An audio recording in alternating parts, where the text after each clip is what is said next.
Assalamualaikum guys, welcome back to my channel Adam Gamer. Ini kita orang akan review satu makanan yang sangat unik di tempat kita orang, iaitu apa kawan-kawan? Strawberry shirt. Jadi kita orang first time beli ni. Jadi hari ni kita nak try lah. Kita orang try dengan susu Farm Fresh milk. Sebab susu ini sangat sihat, sebab tu kita orang pilih ini. Hari ni aku akan cuba benda ni bersama Ulfa, Ulia, Ishraf dan cameraman, iaitu Irsyad. Okay guys, cara-cara kita nak makan benda ni. Bukan makan, sedut. Minum. Minum. Cara-cara dia adalah Menuang susu dulu. kita goncang dulu. Goncang dulu. Lepas tu Kita letak di semua. kita cocok.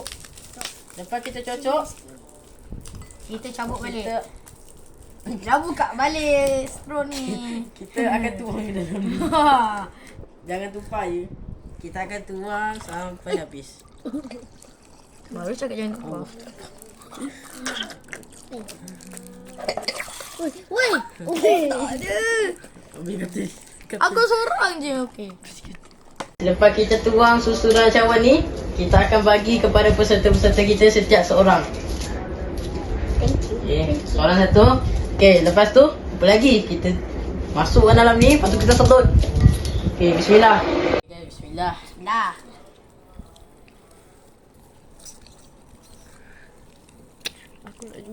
Okay guys. Sedap.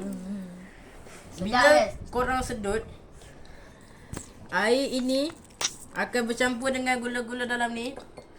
Dalam ni dia akan, contoh lah, please, warna straw tu warna merah. Warna merah kan strawberry. Jadi korang boleh sedut. Bila korang sedut, rasa strawberry dengan susu dia. Tu yang sedap tu. Dah. Okey. Nak minum juga. Kalau minum. Cameraman pun nak minum. Dia Okey. Adik. Warna biru tu perisa apa? Blueberry. Okey. Yang biru ni blueberry. Asal dah tak kasi. Yang warna merah ni aku dah tahu dah. Sebab aku dah rasa dah benda ni. Dia rasa strawberry. Kalau hijau ni tadi aku rasa macam apa?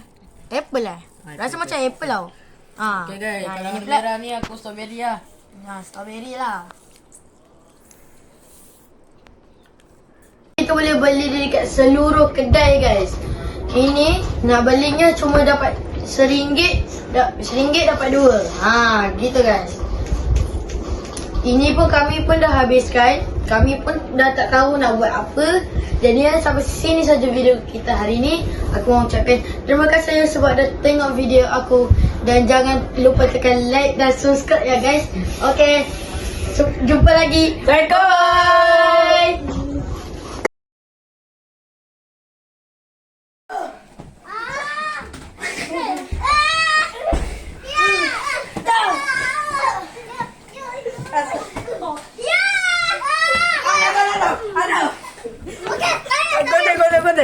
Gantin.